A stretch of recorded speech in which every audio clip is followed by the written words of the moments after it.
எல்லாருக்கும் என் அன்பான வணக்கங்கள். இன்றைக்கி நம்ம கர்மாவை பற்றி தான் திரும்பியும் நிறைய பார்க்க போகிறோம். அதுக்கு முன்னாடி ஒரு சின்ன விஷயம் உங்கள்கிட்ட சொல்லணும்னு நினைக்கிறேன்.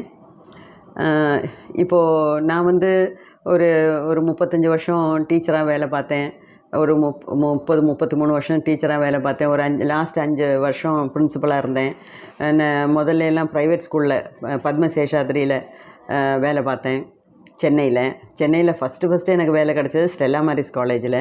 அதுக்கப்புறம் இந்த +2 இன்ட்ரடியூஸ் பண்ணப்போ காலேஜிலேருந்து தூக்கிட்டாங்க. அங்கேருந்து உடனே எனக்கு பத்மசேஷாத்ரியில் வேலை கிடச்சிது. கிட்டத்தட்ட ஒரு 9.5 வருஷம் அங்கே வேலை பார்த்தேன். அதெல்லாம் என்னோடய கோல்டன் பீரியடுன்னு தான் சொல்லணும். அதுக்கப்புறம் தான் கேந்திரிய வித்யாலயாவில் வேலை கிடச்சிது. அப்ளை பண்ணேன், உடனே கிடச்சிது. அதில் ஒரு 10-20 வருஷம் தமிழ்நாட்டில், கேரளாவில் நிறைய கேவியில் ட்ரான்ஸ்ஃபரபிள் ஜாபுங்கிறதுனால பல கேவிஸில் மாறி மாறி வேலை பார்த்தேன். அப்புறம் ரிட்டையர் ஆகிறதுக்கு 5 வருஷம் இருக்கும்போது தான் பிரின்சிபல் ஆனேன். செலெக்ஷன் டெல்லியில் போய் எக்ஸாம் எழுதி செலக்ட் ஆனேன். அப்படி பிரின்சிபலாக இருந்து தான் ரிட்டையர் ஆனேன். இப்போது இந்த இத்தனை வருஷம் சர்வீஸில் எனக்கு நல்ல பேர் தான் இருந்தது. அதாவது எனக்கு குழந்தைங்களோட படிப்பில் நான் ரொம்ப இன்ட்ரெஸ்ட் எடுப்பேன். அது மட்டும் இல்லை, சின்ன வயசுலேயே எனக்கு டீச்சிங் பண்ணுறது ரொம்ப பிடிக்கும். சின்ன வயசுலேயே என்னோடய தங்கைக்கு நானே சயின்ஸில் கொஸ்டின் போடுவேன். 20 கொஸ்டின் ஒரு லெசன்லேருந்து போடுவேன். அவளை எழுத வைப்பேன், அதை கரெக்ட் பண்ணுவேன்.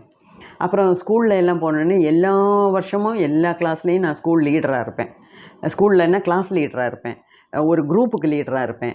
என்னோடய குரூப்புக்கு அடியில் 10 பேர் இருப்பாங்க, அவங்களுக்கு சொல்லிக் கொடுப்பேன் ஸ்கூல் விட்டதுக்கப்புறம். அப்புறம் ஸ்கூல் பியூப்பிள் லீடரானேன். அந்த மாதிரி எல்லா இடத்துலையுமே எனக்கு டீச்சிங்கிறது என்னோடய ரத்தத்தில் கலந்த ஒரு இது. என்னோடய பேஷனுங்கிறது டீச்சிங் தான். அந்த மாதிரி நான் டீச்சராக வேலை பார்க்கும்போதெல்லாம் எல்லா குழந்தைங்களுக்கும் என்ன பிடிக்கும், எல்லா பேரண்ட்ஸோடையும் சப்போர்ட் இருந்தது. என்னோட கூட வேலை செய்கிற கலீக்ஸ்கிட்ட சப்போர்ட் இருந்தது. அதனால் பிரின்சிபல்ஸும் நல்லா சப்போர்ட்டில் இருந்தாங்க.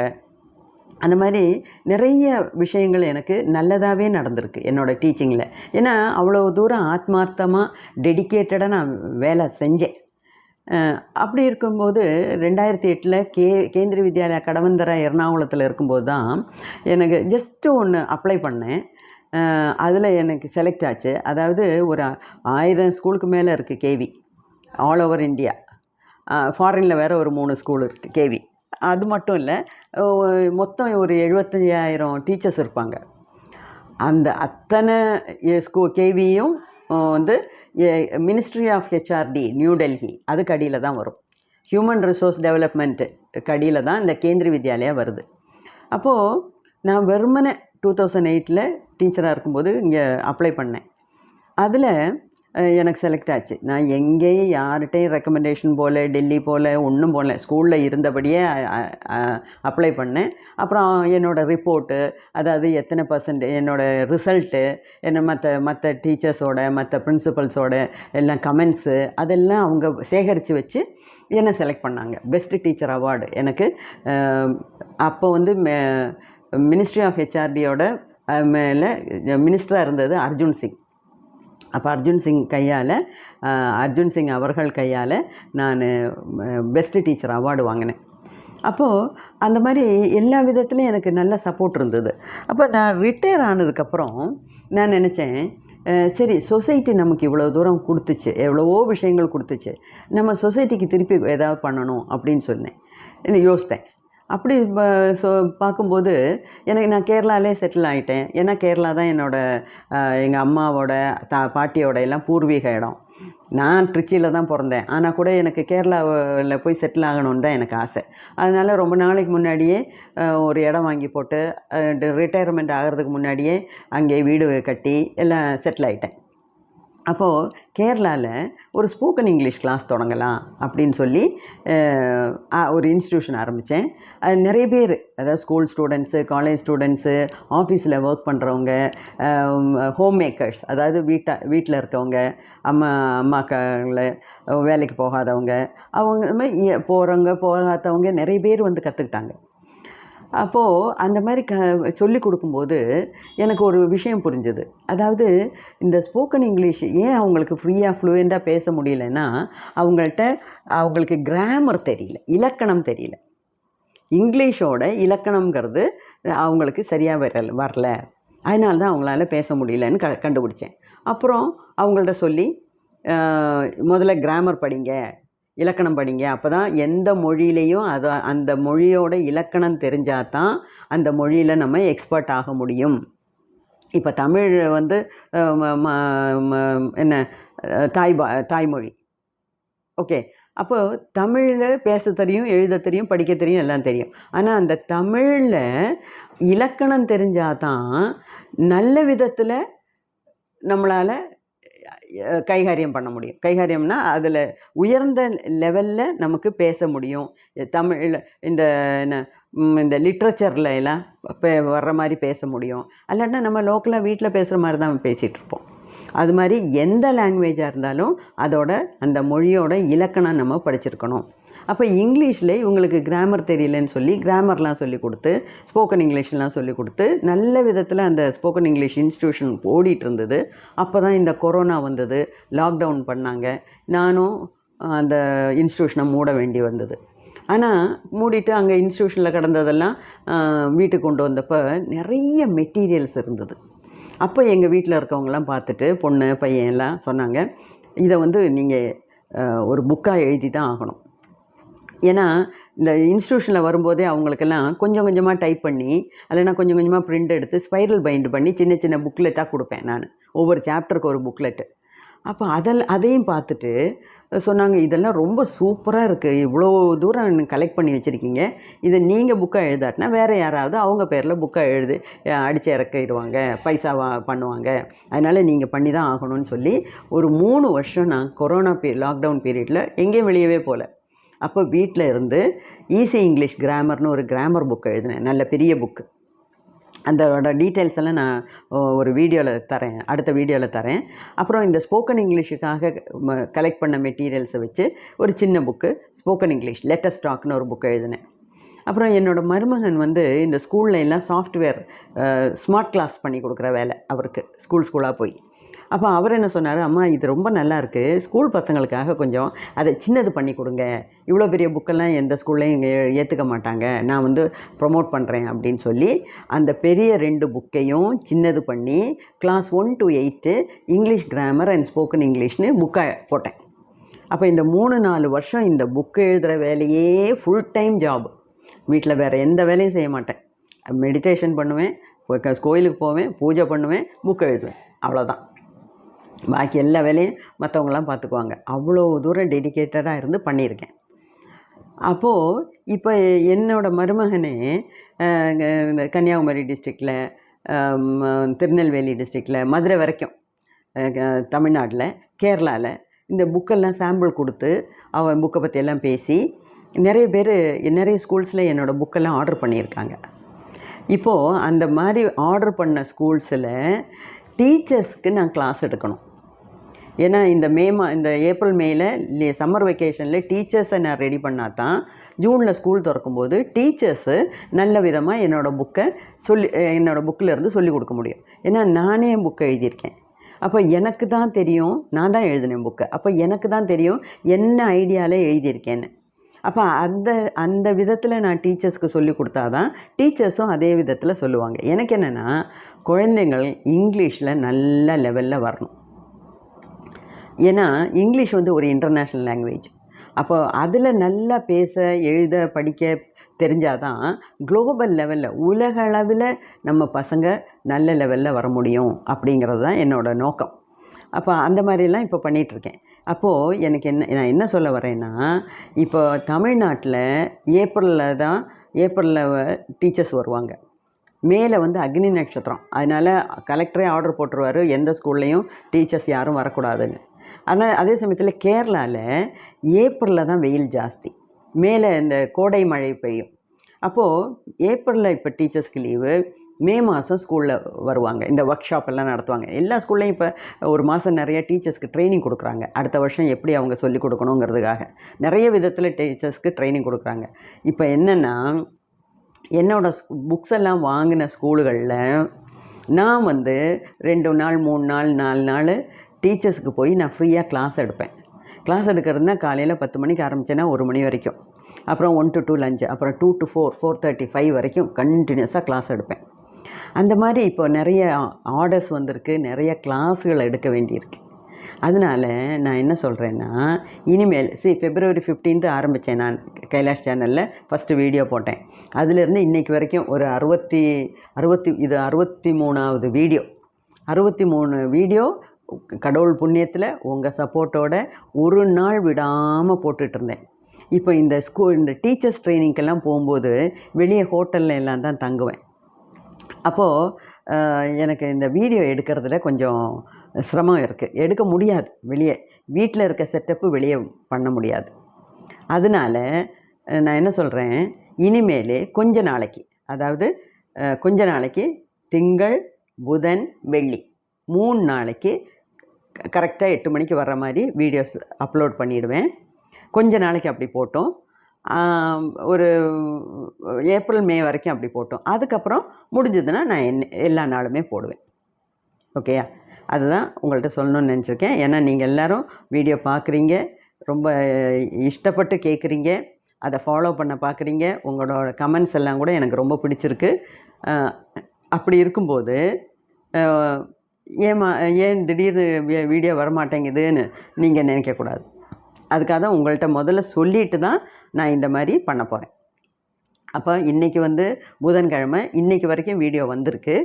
அடுத்த வீடியோங்கிறது வெள்ளிக்கிழமை, புதன் வெள்ளி, அடுத்தது மண்டே. அப்போ திங்கள் புதன் வெள்ளி 3 நாளைக்கு நான் போடுறேன். 8 மணிக்கு வந்துடும்.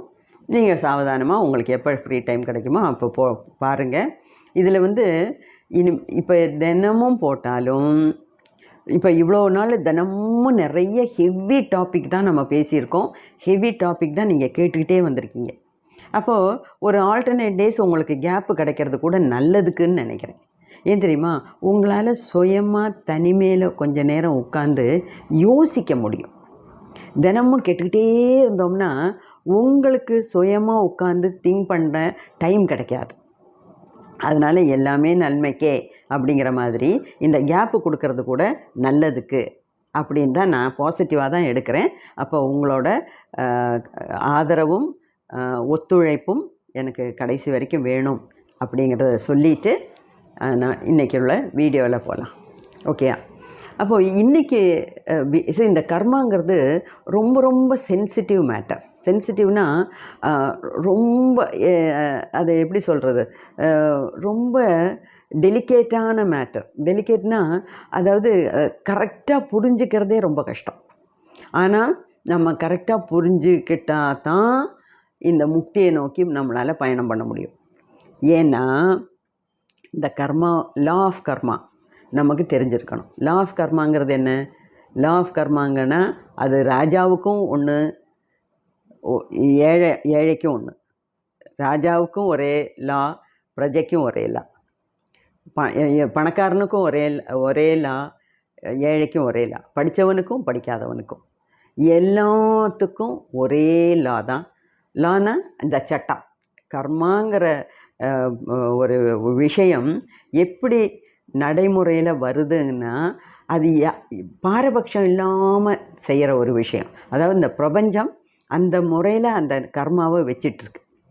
அது மட்டும் இல்லை, நான் முன்னாடியே சொன்ன மாதிரி கர்மாங்கன்னா கஷ்டப்படுறதுன்னு மட்டும் இல்லை. இந்த கர்மங்கிறோமே அதெல்லாம் இல்லை. நம்ம நல்லது புண்ணிய கர்மாக்கள் செஞ்சால் நம்ம சந்தோஷமாக இருப்போம். பாவ கர்மாக்கள் செஞ்சால் நெகட்டிவ் கர்மாக்கள் செஞ்சால் அதுக்கேற்ற மாதிரி கஷ்டப்படுவோம். அப்போ தான் அந்த கணக்கு தீரும். அந்த பேலன்ஸ் ஷீட்டுன்னு சொல்கிறாங்கல்ல, வரவு செலவு கணக்கு பார்த்து கரெக்டாக 0வில் கொண்டு நிறுத்தணும். அப்போ தான் அந்த கர்மாவோட இஃபெக்ட்டு ஃபுல்லாக அனுபவித்தோம் அப்படிங்கிற மாதிரி இருக்கும். ஓகேயா?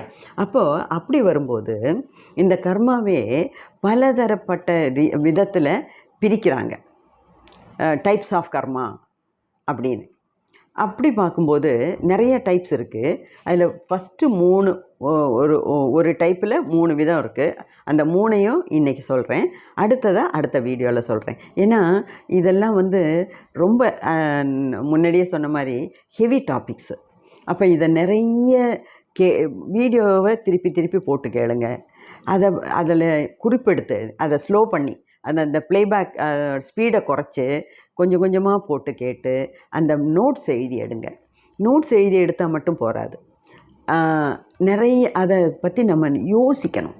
நம்ம தனிமையில் இருந்து நம்ம பேச்சை குறைச்சி, சாப்பாட்டை குறைச்சி, தூக்கத்தை குறைச்சி இந்த பாதையில் பயணிக்கும்போது இதை பற்றியெல்லாம் நிறைய யோசிக்கணும்.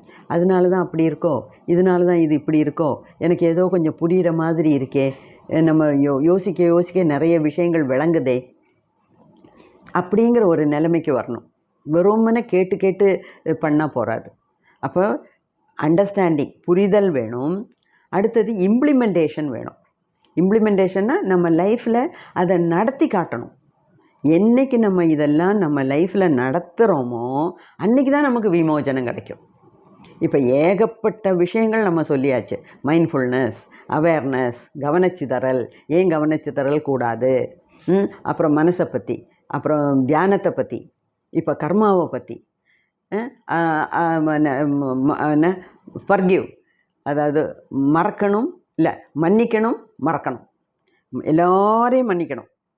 மன்னிக்க முடியாத சிச்சுவேஷனில் மறக்கவாது பார்க்கணும். அந்த மாதிரி செல்ஃப் ஹீலிங், ஹோப்பனோப்பனோ, அந்த மாதிரி ஏகப்பட்ட ஹெவி டாபிக்ஸ் நம்ம பார்த்துருக்கோம். அப்போது இது எல்லாத்தையும் நம்ம நிதானமாக புரிஞ்சு நம்ம என்றைக்கு நம்ம நடைமுறையில் நம்ம வாழ்க்கையில் கொண்டு வர்றோமோ அன்றைக்கி தான் நமக்கு இந்த புனரபி ஜனனம் புனரபி மரணம்ங்கிற இந்த பிறப்பு இறப்பு சுழற்சியிலிருந்து விடுபட முடியும். ஓகே, அப்போது 3 விதமான கர்மாஸ்.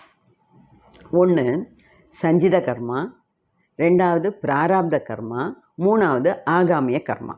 ஆகம கர்மாங்கிறாங்க, ஆகாமிய கர்மாங்கிறாங்க. ஆக்சுவலாக அது ஒரு சான்ஸ்கிரிட் வார்த்தை. ஓகே, இப்போ இந்த 3 கர்மாவை பற்றி மட்டும்தான் இன்றைக்கி வீடியோவில் சொல்ல போகிறேன். ஏன்னா இன்னும் நிறைய டைப்ஸ் இருக்குது, அதெல்லாம் அடுத்த வீடியோவில் நம்ம நிதானமாகவே போவோம். அவசர அவசரமாக அரையும் குறையுமா புரிஞ்சுக்கிட்டு அதை நம்ம ஃபாலோ பண்ணிட்டோம்னா கூடுதல் நமக்கு கெட்டது தான் வரும், நம்ம தப்பு தான் பண்ண போகிறோம். ஓகே, அதனால் நிதானமாக இந்த வீடியோவே போட்டு போட்டு கேட்டு எழுதி வச்சு யோசித்து பாருங்கள். ஓகே, இப்போது ஃபஸ்ட்டு டைப்பு சஞ்சித கர்மா. இப்போது மலையாளத்தில் எல்லாம் சஞ்சினா பையின்னு அர்த்தம். இந்த லாஃபிங் புத்தாவோட ஃபோட்டோ பெருசாக எல்லா ஹோட்டல்ஸ்லேயும் பெரிய பெரிய கடைகள்லாம் வச்சுருப்பாங்க. இந்த காசெல்லாம் போட்டு மாலையாக போட்டிருப்பாங்க, ஒரே சிரிப்பாக இருக்கும். லாஃபிங் புத்தா அவர் இந்த தோளில் பெரிய ஒரு சாக்கு மூட்டையை சுமந்துட்டுருப்பார். அந்த சாக்கு மூட்டை தான் இந்த சஞ்சித கர்மா. அப்போ லாஃபிங் புத்தாவுக்கு மட்டுமா? இல்லை, அது ஒரு ரெப்ரசன்டேஷன். நமக்கு எல்லாத்துக்கும் சஞ்சித கர்மா தான் நம்ம முதுகில் பாரமாக சுமந்துட்டுருக்கோம். அப்போ என்ன தான் மேடம் சஞ்சித கர்மானா என்ன? அதாவது இப்போ ஒரு ஆத்மா ஒரு 300 ஜென்மம், மனுஷ ஜென்மம். நம்ம இதுக்கு முன்னாடி மிருகமாக பிறந்திருக்கோம், செடி கொடிகளாக பிறந்திருக்கோம், மலையாக புல்லாய் பூண்டாய் புழுவாய் அப்படின்னு சொல்கிறாங்களே, அந்த மாதிரி பல பல பல ஜென்மங்கள் எடுத்திருக்கோம். அதெல்லாம் விடுங்க.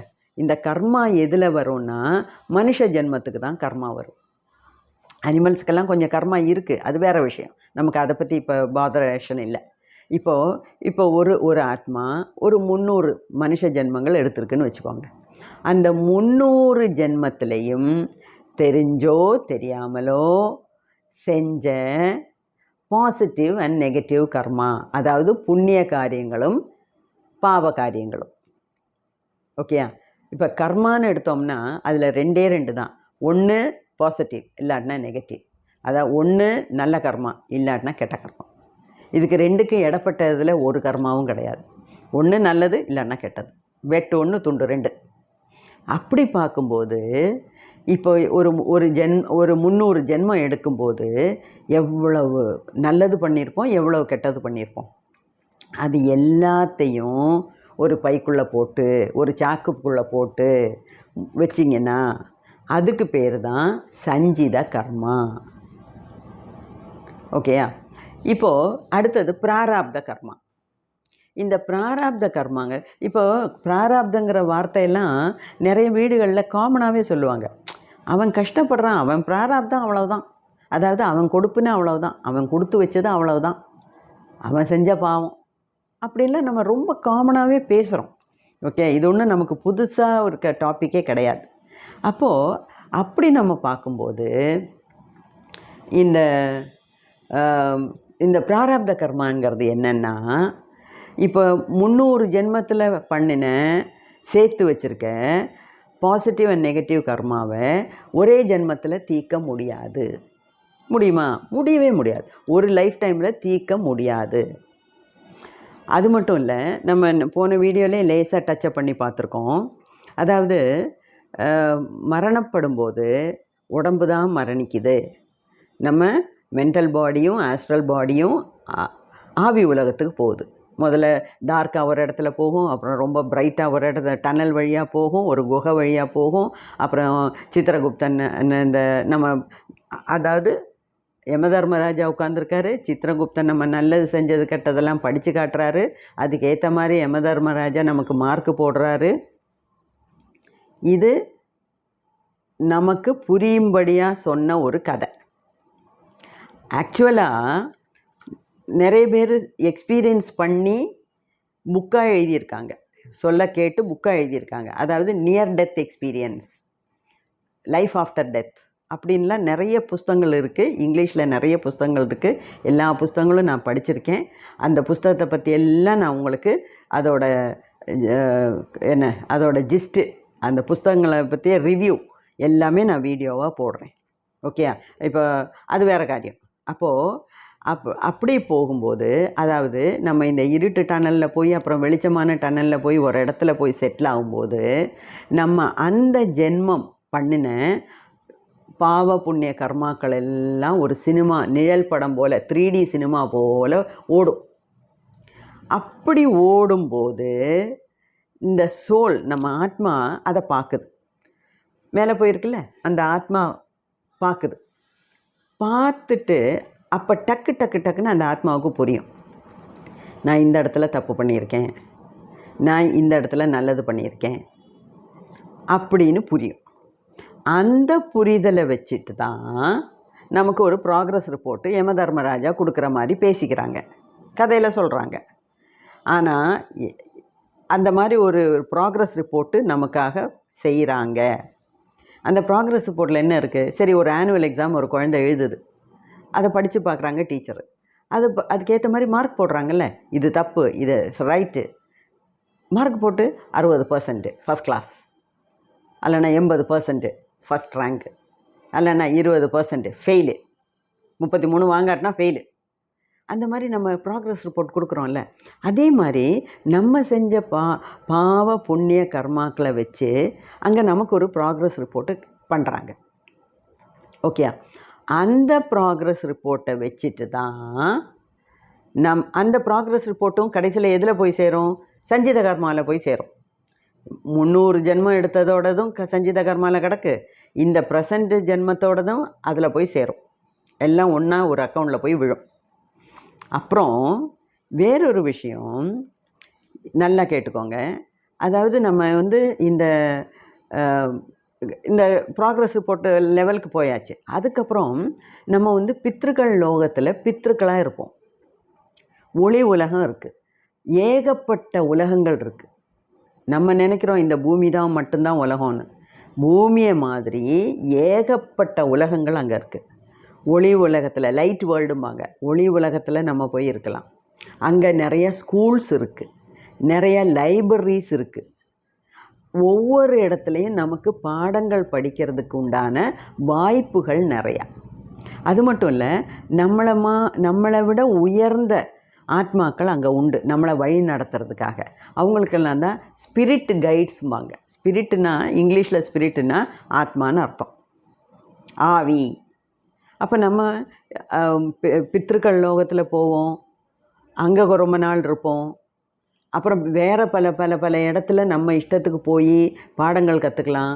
அந்த பாடங்கள் கற்றுக்க போகும்போதெல்லாம் இந்த ஸ்பிரிட் வேர்ல்டில் இருக்க அந்த ஸ்பிரிட் கைட்ஸு, நமக்கு ஒவ்வொருத்தவங்களுக்கும் நிறைய ஸ்பிரிட் கைட்ஸ் இருப்பாங்க. அந்த ஸ்பிரிட் கைட்ஸ் எல்லாம் நம்மளை ஹெல்ப் பண்ணுவாங்க. அந்த மாதிரியும் நம்ம நிறைய பாடங்கள் படிக்கலாம்.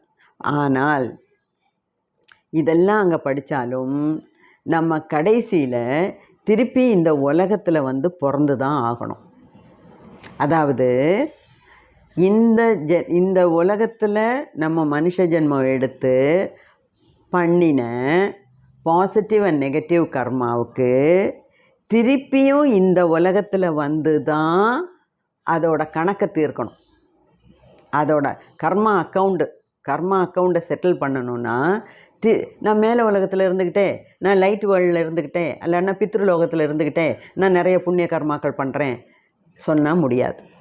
நம்ம பாடங்கள் படிக்கலாம், நிறைய விஷயங்கள் தெரிஞ்சுக்கலாம். ஆனால் இந்த சஞ்சிதா கர்மா இருக்கே, அத்தனை கர்மாவையும் நம்ம தீர்த்தாதான் நமக்கு விமோசனம்னா நமக்கு முக்தி கிடைக்கும். அப்போது இந்த கர்மாக்களை தீர்க்கறதுக்கு, அதாவது இதுதான் ஒரு கோல்டன் ரூல், கேட்டுக்கோங்க நல்லா. அதாவது பூமியில் மனுஷ ஜென்மம் எடுத்து பண்ணின பாசிட்டிவ் நெகட்டிவ் கர்மாவை தீர்க்கறதுக்கு, கர்மா செட்டில்மெண்ட்டு, அக்கௌண்ட் செட்டில்மெண்ட்டு செய்யறதுக்கு திருப்பியும் இந்த உலகத்தில் இந்த பூமியில் வந்து மனுஷ ஜென்மம் எடுத்தால் தான் முடியும். வேறு எந்த உலகத்தில் இருக்கும்போதும் அந்த கர்மாவை கழிக்க முடியாது. கர்மாவை பற்றி தெரிஞ்சுக்கலாம், ஆனால் கர்மாவை கழிக்கணும்னா கழிக்கணும்னு சொல்லும்போது வெறும் நெகட்டிவ் கர்மாவை பற்றி மட்டும் நான் சொல்லலை. பாசிட்டிவ் கர்மா பண்ணவங்கள்லாம் என்ஜாய் பண்ணுறாங்க லைஃப்பில், நெகட்டிவ் கர்மா பண்ணவங்கள்லாம் கஷ்டப்படுறாங்க. அப்புறம் தமிழில் ஒரு வார்த்தை, ஒரு பழமொழி உண்டு, 30 வருஷம் கண்டினியூஸாக வாழ்ந்தவனும் இல்லை, 30 வருஷம் கண்டினியூஸாக தொடர்ச்சியாக கெட்டவனும் இல்லை. கெட்டவன்னா நெகட்டிவாக நல்லா வாழ்ந்தவனும் இல்லை, கஷ்டப்பட்டு செத்தவனும் இல்லை. மேக்ஸிமம் அப்போது ஒரு 30 வருஷத்துக்கு தான் ஒருத்தவன் ரொம்ப என்ஜாய் பண்ணலாம் அப்படிங்கிற ஒரு பழமொழி. அதுலேயும் அர்த்தம் இருக்குங்க. கரெக்டாக நம்ம வந்து இந்த 300 ஜென்மம் 100 ஜென்மம், இந்த இன்ஃபென்ட் சோலு, யங் சோலு, பேபி சோலுன்னு நான் சொன்னோம்ல, அப்போவே நான் சொன்னேன், இந்த நம்பர்லாம் வந்து ஜஸ்ட் உங்கள் ஒரு புரிதலுக்காக நான் சொல்கிறேன். 100 ஜென்மம் எடுத்தால் நீ இன்ஃபென்ட் சோலு, 200 ஜென்மம் எடுத்தால் நீ பேபி சோலு, அப்படியெல்லாம் கணக்கு கிடையாது. அது வந்து எத்தனை ஜென்மம் எடுக்கிறோங்கிறது பெருசு இல்லை, எவ்வளோ சீக்கிரம் நம்ம பண்ணுற தப்புலேருந்து பாடங்கள் படிக்கிறோம், நம்ம எவ்வளோ தூரம் அதை நம்ம ரெக்டிஃபை பண்ணுறதுக்கு முயற்சி பண்ணுறோம், அதுதான் முக்கியம். ஓகே, அப்போது அந்த மாதிரி இருக்கும்போது இந்த பிராராப்த கர்மாங்கிறது நம்ம சஞ்சித கர்மாலேருந்து அடுத்த ஜென்மம் பூமியில் ஜென்மம் எடுக்கும்போது அதிலிருந்து கொஞ்சம் பாசிட்டிவையும் கொஞ்சம் நெகட்டிவையும் நான் எடுத்துகிட்டு வரேன். அதுக்கு பேர் தான் சோல் பிளானிங். சோல் பிளானிங்னா என்ன?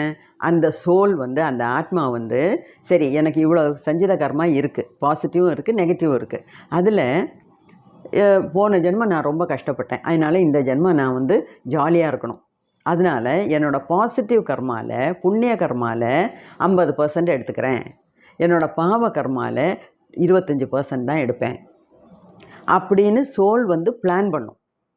சோல் வந்து தீர்மானித்ததுக்கப்புறம் அந்த 50% நல்லதை அனுபவிக்கிறதுக்கும் அந்த 25% கெட்டதை அனுபவிக்கிறதுக்கும் உண்டான சுற்றுப்பாடு, அதாவது அந்த சுற்றுப்புற சூழ்நிலைகள் எப்படி அமைதோ அந்த மாதிரி ஒரு ஃபேமிலியை அது தேர்ந்தெடுக்குமா. அந்த மாதிரி ஃபேமிலியை தேர்ந்தெடுத்து அந்த ஃபேமிலியில் இருக்க ஒரு அம்மா அப்பாவுக்கு, அதாவது ஒரு ஹஸ்பண்ட் அண்ட் ஒய்ஃபு, அந்த குழந்தை பிறக்கிறதுக்காக அவங்க எல்லாம் தயார் பண்ணிகிட்ருக்காங்கங்கும்போது அந்த குழந்தை கருமுட்டை வளர்ந்து அந்த அம்மாவோட வயிற்றில் கரு வளர்ந்துக்கிட்டு இருக்கும்போது அந்த சோல் பிளான் பண்ணுமா, சரி நான் இவ்வளோ தூரம் என்ஜாய் பண்ணுறேன்ல, அப்போ எனக்கு இந்த குடும்பத்தில் பிறக்கணும், இந்த மாதிரி அம்மா அப்பா வேணும், இந்த மாதிரி அண்ணன் தம்பி வேணும், அது நல்ல செல்வமுள்ள குடும்பத்தில் பிறக்கணும், அப்போ தான் எனக்கு 50% என்ஜாய் பண்ண முடியும். இடையில இந்த 20% கஷ்டப்படுறது அது இடையில பார்த்துக்கலாம் அப்படிங்கிற மாதிரி அதனால தான் நம்மளை சுற்றி இருக்கவங்களோட லைஃப்பை அனலைஸ் பண்ணோம்னா நம்ம லைஃப்பை அனலைஸ் பண்ணுறோம். அது இல்லாமல் நம்ம சுற்றி இருக்கவங்கள பார்க்கும்போது சிலவங்க வாழ்நாள் பூராமே ஜாலியாக இருப்பாங்கன்னா அவங்களுக்கு எல்லாமே கிடைக்கும். அதாவது நல்ல குடும்பம், நல்ல படிப்பு, நல்ல ட்ரெஸ்ஸு, நல்ல சாப்பாடு, காரு, பணம், வசதி, செல்வ செழிப்பு, செல்வாக்கு, புகழ் எல்லாம் கிடைக்கும். ஓஹோன்னு வாழ்கிறாங்க. சிலவங்க பாருங்கள், பிறந்ததுலேருந்து சாகிற வரைக்கும் கஷ்டப்பாடுன்னா என்ன? ஒவ்வொரு கஷ்டமாக அனுபவிச்சுட்ருப்பாங்க. அந்த மாதிரி நம்ம நிறைய பேரை பார்க்குறோம். ஒரு வேளை சாப்பாடு இல்லாமல் இருக்கவங்க இருக்காங்க. அதே சமயத்தில் 2000-3000 ரூபாய்க்கு ஒரு பாட்டில் வாங்கி குடித்து தீர்க்கிறவங்களும் இருக்காங்க. எல்லா விதத்துலேயும் நம்ம ஆளுங்களை நம்ம பார்க்குறோம். இதெல்லாம் எப்படின்னா இந்த சோல் பிளானிங்கில் நடக்கிற விஷயங்கள். அப்போ சோல் பிளானிங் டைமில் தான் இந்த சஞ்சித கர்மாவிலேருந்து எவ்வளவு பர்சன்டேஜ் நல்லதும் கெட்டதும் இந்த ஜென்மத்தில் நான் அனுபவித்து செட்டில் பண்ண போகிறேன் அப்படின்னு நினச்சிட்டு வரும். அதுதான் பிராராப்த கர்மா. அப்புறம் இன்னொரு கர்மா இருக்குது, ஆகமிய கர்மா. ஆகமனம்னா சான்ஸ்கிரிட்டில் வெல்கம். அப்போது அதாவது இந்த ப்ரெசன்டென்ஸில், இந்த நிகழ்காலத்தில் அப்படின்னு என்ன அர்த்தம்? இந்த ஆகாமிய கர்மானா இந்த ஜென்ம நம்ம பர்சன்டேஜெல்லாம் எடுத்துகிட்டு வந்திருக்கோம். ஓகே, அதுக்கு மேலே இந்த ஜென்மத்திலையும் நம்ம கர்மாக்கள் பண்ணிட்டு தானே இருக்கோம். 50% என்ஜாய் பண்ணுறதுக்காக வந்திருக்கோம். என்ஜாய் பண்ணும்போதே நம்ம நிறைய மேலே தப்புன்னு மட்டும் சொல்லலை, மேலே நமக்கு புண்ணியமும் செய்யலாம், தப்பும் பண்ணலாம். அப்போ இந்த ஜென்மத்திலையும் நம்ம இப்போ தப்பு பண்ணிகிட்ருக்கோம், நல்லது பண்ணிகிட்ருக்கோம். அப்போ அதோட கணக்கு தான் ஆகாமிய கர்மா. அப்போ இந்த ஆகாமிய கர்மா இந்த ஜென்மம் முடிஞ்சோடனே எங்கே போய் சேரும்? சஞ்சித கர்மாவில் போய் சேரும். ஓகேயா? அதனால தான் நம்ம இவ்வளோ நாள் பேசுனதுலேயும் மெயினாக நம்ம என்ன சொன்னோம்? மைண்ட்ஃபுல்லாக இருக்கணும், அவேர்னஸோடு இருக்கணும், யோசித்து பேசணும், சொல் செயல் எல்லாத்துலேயும் நம்ம யோசித்து ரியாக்ட் பண்ணணும். இல்லாட்டினா ஒவ்வொரு விஷயமும் ஒரு கர்மாங்க. இப்போ ஒரு சுண்டு விரலை நிமித்தினோம்னா அது ஒரு செயல் இல்லையா? ஒரு ஆளை நம்ம முறைச்சி பார்க்குறோமா, அது ஒரு செயல்.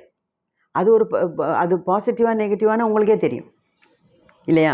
அப்போது நம்ம சிந்தனை எவ்வளவு தூரம் சுத்தமாக இருக்குது, நம்ம சொல் எவ்வளவு தூரம் சுத்தமாக இருக்குது, நம்ம செய்கை எவ்வளவு தூரம் சுத்தமாக இருக்குது அப்படிங்கிறதெல்லாம் நமக்கு தெரியணும்னா ஒவ்வொரு நிமிஷமும் நம்ம இந்த மைண்ட்ஃபுல்லோட அவேர்னஸோடு வாழணும். அப்போ தான் அந்த நம்ம கர்மாவோட இஃபெக்ட் குறையும். அல்லாட்டினா திருப்பியும் இந்த மாதிரி இந்த புனரபி ஜனனம் புனரபி மரணம், அதாவது இந்த இறப்பு பிறப்பு சுழற்சியில் சைக்கிளில் நம்ம சுற்றிக்கிட்டே தான் இருப்போம். அதுலேருந்து வெளியே வரவே முடியாது. அதுக்காக தான் இப்போ இந்த ஜென்மம் நம்ம எவ்வளவோ புண்ணியம் பண்ண ஜென்மம். அதனால தான் எவ்வளவோ காரியங்கள் நமக்கு இது மாதிரி கேட்க தோணுது, இப்போ அதை ப்ராக்டிஸ் பண்ண தோணுது. அப்போ இதெல்லாமே நம்ம ஆகாமிய கர்மாவை குறைக்கிறதுக்கு ஹெல்ப் பண்ணும் இல்லையா?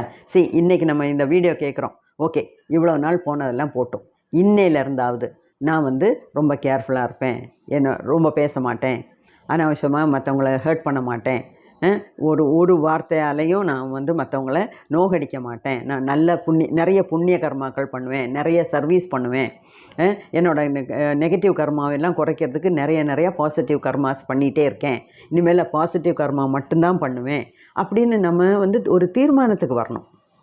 ஓகே, அதுக்கும் இன்னும் நிறைய டிஃப்ரெண்ட் டைப்ஸ் ஆஃப் கர்மாஸ் இருக்குது. அதெல்லாம் அடுத்த வீடியோவில் பார்க்கலாம். அப்போ இந்த வீடியோவில் இந்த 3 கர்மாவை பற்றி மட்டும்தான் நான் சொல்லியிருக்கேன். 3 டைப்ஸ், 3 விதம்: சஞ்சித கர்மா, பிராராப்த கர்மா, ஆகாமிய கர்மா.